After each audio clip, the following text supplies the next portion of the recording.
was I really do think that the reason I couldn't even find half of the information was 900% of the internet was waiting for a Spider-Man trailer, and we were watching The Bachelorette and trying to come up with funny little gifs to tweet. I mean, I think we do a good job every time, though. I mean, I think we're pretty sprinkle the witty. likes here and there. We get a sprinkle, yeah, we get a sprinkle of likes. It may not be the if I were to check the Spider-Man trailer right now, it's like 2 billion quote tweets, but Yeah. we're getting there, folks. Yeah, well, one day. I mean, maybe by season 50. Season when there's like Bachelor Infinity War, when all the seasons come together to war for the final rose. Yeah, like robots are on it. Welcome back, welcome back, welcome back. Welcome back to the Reality Guys. I am your host, Billy Blinks, joined as always by my co-host, Brian. How are you, my friend?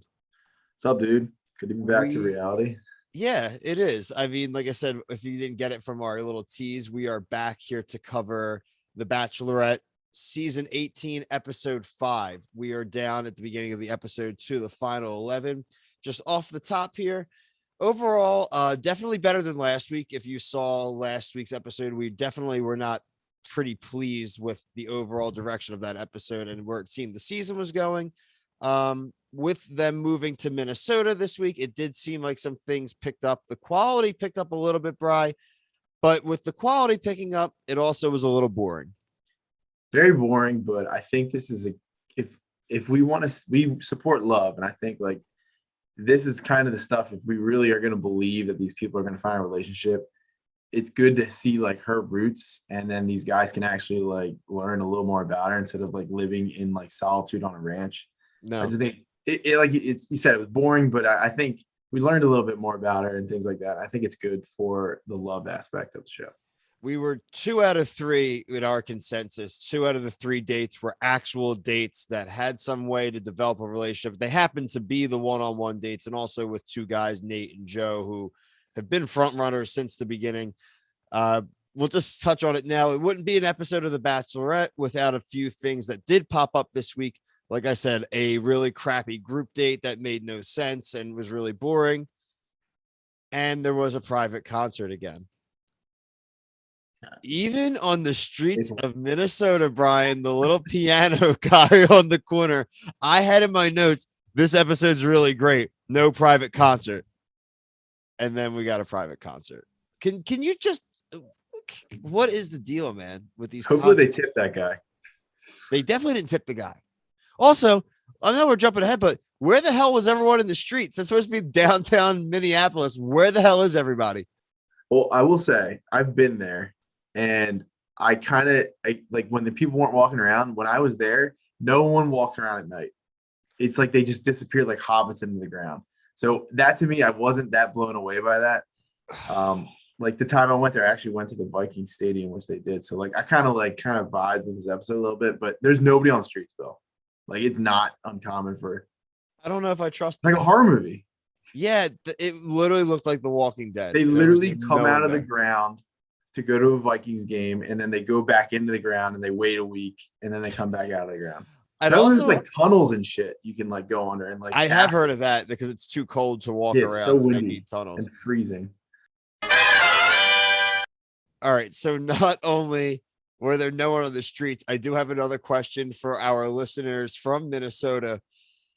Is your big hotel literally so small that they don't have enough room for Michelle to go into another room and talk to her dates, that she had to start taking them for one-on-one walks around the block?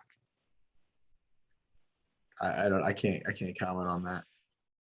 I mean, you really are starting to see some of the humble roots. Her parents were really nice. Her parents were really cool. I think that's obviously, it seems like a theme we've seen on the Bachelor franchise. A lot of the Bachelor Bachelorettes, like they didn't have great home lives or parents, or even the parents that were around were like Pilot Pete's and they were super crazy and obsessive. So I think this is the first set of normal parents that we've been able to see. Yeah, because I mean, last time we were introduced to a parent, it was Katie's crazy aunt, like grilling every dude. Like, you remember that? No. Listen, and we're not blaming obviously somebody like Katie's father. I believe they said like passed away. There's some obvious situations like that where we're not going to control and have a formal nuclear family, but it is nice to actually have that dynamic. And I think from the preview, we saw that this is going to enable them to actually have some real honest conversations with the men that I think we haven't been able to fully see in some of these other seasons, whether it was Claire running away really quick. Matt James had his father on, but they were strained. So the issue became more about them talking to each other, and he never really got to even meet any of the contestants. So it is going to be interesting. And because this was basically Hometowns part 1. Right. I mean, I said to you in a text, I said, I feel like their dates on this Hometown were better than a lot of the Hometown weeks we've actually seen. Yeah, she had her first home game, but then she's got about 7 or 8 road games in a row. So we'll see how that goes. She's got the road trip. It's actually the frost is coming in Minnesota, so she has to get out of town. Well, she actually might get Joe's. She might have 2 home games. She might do Joe's, bang out Joe's first, and then wherever, like a bunch of California trips. So we could touch on Joe. Joe had the first one-on-one date, and I wrote here in my notes, and I did tweet out. Probably did the first one-on-one date with Joe because he knows some shortcuts and probably knows the waiter at the restaurant to get him a good table. Yeah. He said he literally lived like near there. I think he lives like around the block from where they were. He could have ran to his house to take a piss. Yeah. Do you remember when she was like, well, this is my high school? He's probably in the back of his head's like, I know. This was my high school too. He was just like, act surprised. Oh, okay. I'm glad you brought this up. I already know the answer to this question, but like percentage chance you could locate your locker from high school. 100%. What? Yeah. I only had 1 locker. One locker? Yeah. Once you in my high school also doesn't exist anymore, but once you got a locker, that was yours for like till you graduated. What is this, Hogwarts? Like, it was a common room? Yeah, I had a bottom one. It was like a long rectangle. I had to crouch down, which sucked. It's terrible. Man, that is not the answer I thought I was going to get at all. My high school sucked, man. My high school was ginormous. I had, in 1 year, I actually had 2 lockers because they were so far apart that I made them give me another locker because I couldn't literally get things back and forth fast enough. It's crazy that they make you like expect you to lug all these books. Like, I don't know how they made like girls do it. Like, there's a lot of stuff to carry sometimes. Well, that's the thing in high school too. I thought about like not even how did the girls carry it, but I used to carry around like the big fucking backpack or a ton of books, and the girls would always just roll in with like one little notebook. And I'm like, wait, aren't we taking the same class? Like, are you allowed to leave your crap here? I had like the exact opposite. I felt like I was lugging around like an idiot, and then girls would have like, oh, here we go. It's just walking in all chill. I'm like, where's the rest of your shit? Maybe they're just smarter than you. Well, I mean, they're definitely smarter than me, but let's not hate too hard. So long story short, Joe has a flashback Minnesota date with Michelle. They go to her high school. They look at yearbooks. They play basketball. They played a lot of hoops so far this season. Yeah, I mean, she likes basketball. I can't blame her. I'm just saying those 2 specifically, like they've hooped like 3 times already. Yeah.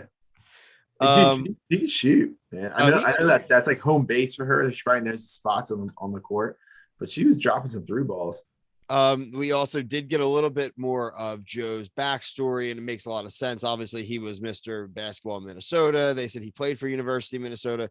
Apparently, he hurt his foot, and then he had a foot surgery, and the surgery got botched, and they drilled into his foot bones. And for anyone that watches basketball, and O'Brien does, some of our viewers do, especially with basketball players, those bone injuries in the feet. Oh yeah. I don't mean to be like coy. It's like an Achilles heel. It's something that you can almost like some players literally can never recover from. Yeah. I mean, this actually explains why. I remember we were questioning, like, if he was so good, why didn't he play? Mm-hmm. Now we got the answer. Yeah, because they're like, bro, they're a couple years younger than us now. I mean, I know Michelle mentioned that her freshman year was 2008. That was our freshman year in college. So they're, 4 years younger or so than us. They're in the same range. Like, we would have known who that guy was if we had been going to college at the same time. Like we would not have known who he was. So it's a sad story, but unfortunately that is a dime a dozen story with high school athletes going into college, and it Right. happens with football players especially a lot. Yeah, I mean, it's not that I'm happy that I'm glad we found out what the reason was, because if he was so good and I couldn't find anything really on the internet, I'm glad he finally. I'm obviously not happy what happened, but I'm glad that we finally found out what We're happened. glad, one, it fills us in on the motivations, and two, it's nice to find out that it's not this super dark story like Yeah. DUIs or drug Yeah. problem or family issues that led to him leaving. It, if anything, it's very relatable, and informs, like I said, who he is as a Right. person. So Right. side note I have here before we move on to the group date, the Bachelorette is casting again. Me and Brian, it really doesn't do us any good, but we have two guys, obviously Kevin, who's been with us since the beginning, very, very eligible bachelor, and we also have our buddy Waleed, who's sort of starting to fill in on the rotation a little bit, and with some of the other stuff we have coming up, and he's a nice, young, good-looking single guy too. So I'm going to try to convince one of these guys to at least do an audition tape that we can also post on the YouTube channel. That would be awesome. Dude, I'll help them do it. I'll help them. We just got, oh man, I wish if we could get our production values up, man, we could make some great. If I just had a cat, like, I mean, obviously I'm using a web camera right now. The plan is sooner than later I'll get an actual recording camera, because then I can plug that in and also video, like do the video for the podcast at the same time with that nicer camera. That'll be when we move into the other room. When I move into the other room, where it's also starting to become a little behind the scenes here. It's becoming more and more likely, since I'm working on the basement and still getting that finished. When that's finished, I can move some crap out. We'll be moving into the other bedroom, and then I may just turn this room into just like a hangout stream room. I'll turn it, I won't be shoved in the corner. You can actually have like a shelf behind me with shit going on. It'll look cool. So just a little bit of inside baseball for you guys who are still watching, all 15 of you. There we go. Bachelor, we get people that watch. We actually really appreciate everybody. I didn't do this earlier. Please like and subscribe if this is your first video or you've watched us a few times here. Shout out to the Facebook groups, especially Bachelor Nation Rumor Mill, that Brian and I are both members of. Silent member. Yeah, listen, you still I'm not a Facebook guy, so I'm there. But I see listen, for you to even join the thing and participate in that much is good. So, like I said, I have no problem being the vocal one here in the groups and stuff. I've been enjoying myself, getting really entrenched in the franchise, and I'm kind of like the reality guys, Bachelor guy. Like Brian is now becoming the Survivor expert. Yeah, I might take that mantle from Kevin. I think you literally will know more than Kevin by the end of this. And then so Brian will probably be, he definitely is already probably the Survivor expert, but Kevin's seen all of them. So they're going to share that title for now. And it's kind of something we had talked about when we start moving forward with some of this other stuff and doing more Reality Guys thing. It's really going to be Brian, Kevin kind of leading that stuff. If it's really a franchise or something that you're really familiar with and really on top of, it's really, we're going to kind of frame that as that's the person going to kind of take the lead on that kind of challenge. Is also more of a Kevin thing than myself or even you. He can kind of really take the lead, while coming in to help with that. I think it's going to be a way to differentiate even the franchises and our episodes, even just within Reality Guys. The Bachelor episodes don't need to be exactly the same as the Survivor episodes. They don't need to be formatted the same. We've really kind of found a really good format for the Bachelor, and it's really working well for us. And we kind of do the same thing for Survivor now and challenge and figure out what we can do a little different that'll make that show work for that franchise specifically. So, like I said, we did a little behind the scenes stuff there, but mainly because this episode was super boring. So I'm trying to fill you guys in with a lot of other stuff too, to help, because we do then move on to the group date. The group date was Casey, Rodney, Martin, Leroy. Oh, so they did say Leroy. I was wrong there. Rick, Clayton, Olu, Chris, Brandon, which means that Nayte the Great will be on the second one-on-one date. Our boy Chris S is not very happy about that. That will continue, and we will get to that. What the group date was at the Vikings stadium. There were some guys dressed up like Vikings. They wanted them to do some football-esque things. Bri, anything on this date? I mean, it was good to see an eating challenge. I always enjoy this. Yeah, the eating challenge stuff we've all kind of covered in other franchises, other episodes of the Reality Guys. It would be my downfall. It would be the only thing I really think I would do really, really bad with on these competitions. I could even do the drinking. It doesn't have to be alcohol. It's just the food for me. It's always been a little tough. This was Dude, tailor made for Clayton. that fish, Oh my god. dude, that was gross. Oh Like, my god. dude, they were biting into it like Smeagol in Lord of the Rings, just like right off the side, man. Like, I see the other thing, like, what was it? Like they called it like the Viking head. Yeah. What they called it? I don't That to know. me, like, at least it doesn't have just like scales or skin on it. Like, you could at least like bite in. You're like, it doesn't taste good, whatever. You're literally biting into a fish. Like there was guts. The bones, like it's like, yeah, that one was rough. I will give them that. That was a rough bite. And they did it, dude. They all did. Everybody did it. I was very impressed with a lot of the guys. They just bit right into it. Yeah, I could see. I could have almost really wanted to see someone not do it just to see like what her reaction would be. Are you not here for me? You're not here to get salmonella for love. Do you see Clayton? Clayton ate 17 fish. Do you not love me? Like Those burps must have stung. I think Olu said something funny, like, Michelle, what did I do to you to deserve this? Olu seems like a guy that is literally his patience is really running thin just going through this process. And he's not going to like Jamie it or anything. He's not going to vocally call out the process. I like him though. But he seems fed up with some of these dates and the bullshit that he's going through right now. Yeah, I love his style too. Like he has like he's something fly. later where he wears like some fly ass jacket. Clayton won the date. Good I for mean, Clayton. If you didn't see a second of that date and you had to pick a winner, who do you think won? Clayton. Yeah, I mean, Because I would assume it was like a football date or something. Yeah, football date. That after party of that date does start with Clayton. They have more of a connection than they had before. They kiss a little bit. Good for Clayton. He gets the rose. You know, he's safe. Blah blah blah. Before they brush their teeth.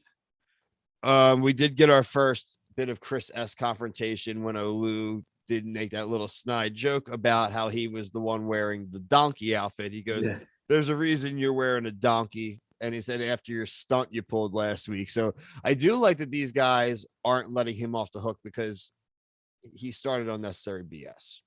Yeah. Again, producers just putting him in a terrible situation. Producer plant.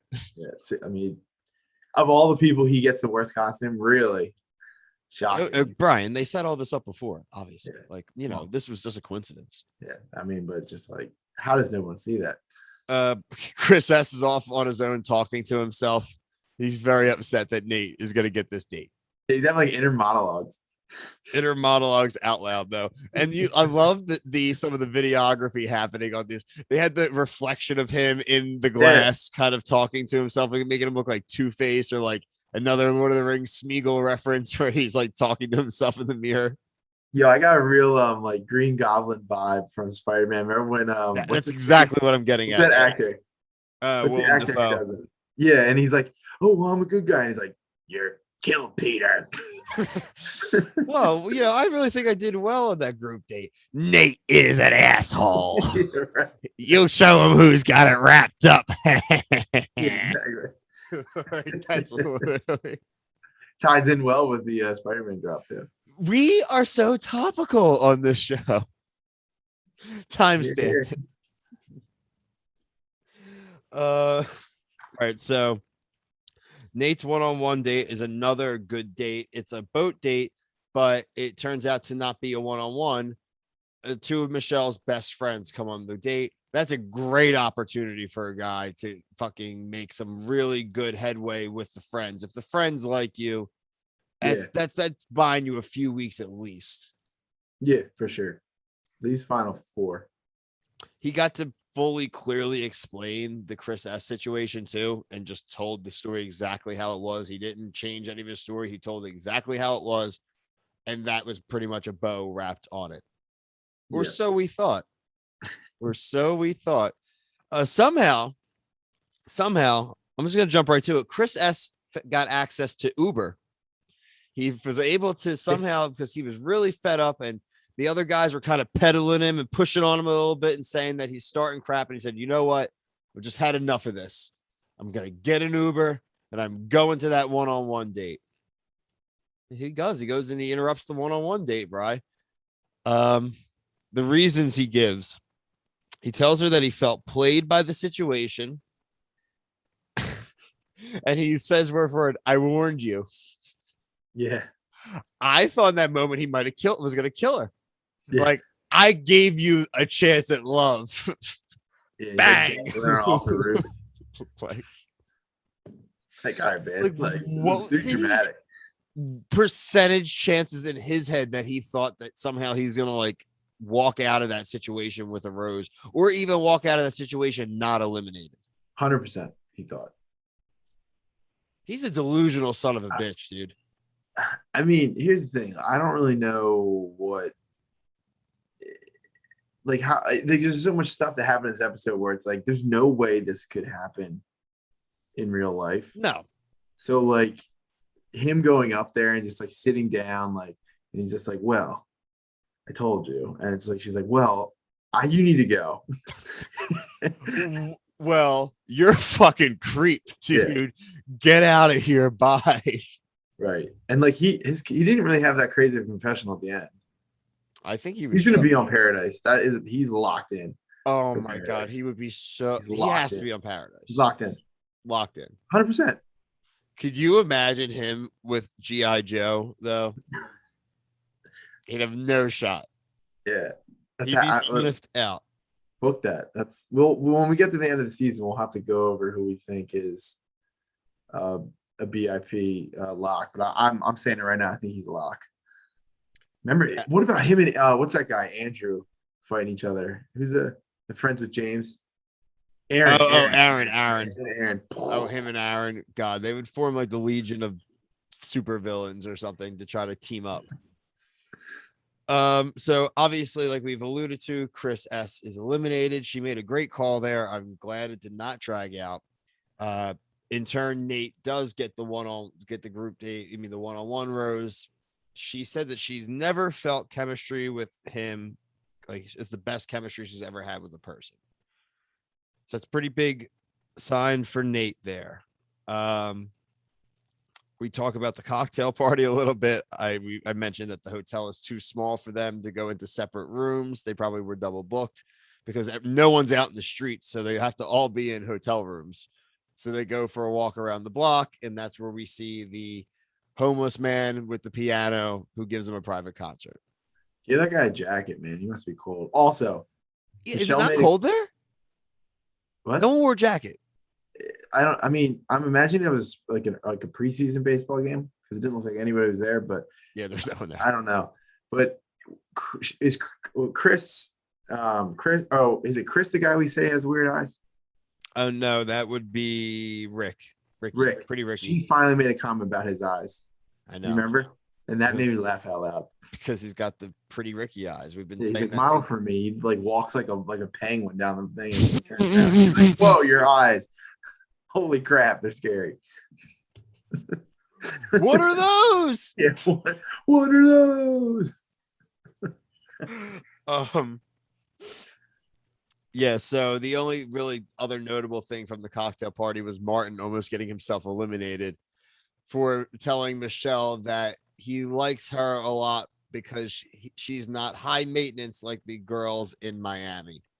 Do you think it was a dumb thing to say, or do you think she overreacted? I don't know why he said it. It just didn't seem necessary to me. I tend to more agree with you. We kind of said last week we thought that sometimes she may overreact in some ways, just at least how she was last week. I don't see why you say that. I don't see where, and especially reading the room and seeing how this season's gone and like the things that are important to her, he would have to know that she would not take that the way that as a compliment. If you really do think about it, like what girl is going to be like, he's basically saying like you're less like materialistic, he could have said. Yeah, I don't know. But like it's a lose-lose for him. Just dumb. Well, and I honestly thought that was going to get him axed. I thought so too. Why is he talking about random girls? If it was like a situation, maybe he'd have a little more footing. Maybe why is he talking about random he's like, chicks? maybe you said like I like that you aren't like my ex-girlfriend or Yeah, something like right. that. Like But just not lie like, about like an ex-girlfriend or something. yeah, you're totally not like these girls I hook up with in the Yeah, club. right. man. That exactly. It's like, yeah, all these girls I got to spend $100 on to hook up with, or you're so much better than them. It's like, why are you saying that, dummy? It was ill-guided, and it led us into an uneasy road to the rose ceremony. So 3 men had already received roses this episode: Clayton, Joe, and Nayte. So they are safe. The following 1, 2, 3, 4, 5 men did receive roses: Pretty Ricky, Olu, Brandon, Rodney, and Martin. So Martin was safe. He did not get himself eliminated. Unfortunately, that does mean that we lost an inclusion to Chris S., who was already gone, Casey, and Leroy. It's my Casey, pick. nice guy. Never really thought he was going to win. Was Leroy in the season? Yeah, I mean, I made that pick in the preseason polls, and I think he had like 2 minutes of airtime. To be fair, I mean, he made it pretty good. I mean, to make it to the top 10 and get 0 coverage. Yeah, I don't like that. I also same with Casey. Like, He was just I too don't know. normal. He just came off as like a regular, normal guy, like, and just didn't seem like somebody that was really fit for the dating show. Yeah. I hope that, I think they said he's like a motivational speaker or something like that. So hopefully this helped grow his platform a little bit. I mean, I don't think that's really what he was there for, but hopefully that helps. I don't see him as a paradise guy. I Do you don't get see, like Jon Stewart vibes from him? yeah, he also reminds me kind of oh God, what's that guy? Dak, whatever the Jack Shepard? yeah, he kind of looks like him to me a little bit. I get those vibes from him. Yeah, He gives me them vibes, and he also gives me like Zach Braff vibes a little bit, yeah, like all of them combined. like Scrubs, like Zach Braff and Scrubs when he has his goatee Yeah. towards the end. Yeah. The preview wasn't a preview for next week. I kind of don't like that. I'm kind of getting sick of these. Like every other episode, they preview what's coming in the season because Yeah, it kind of makes me feel like there's not a lot happening in each episode for them to not not.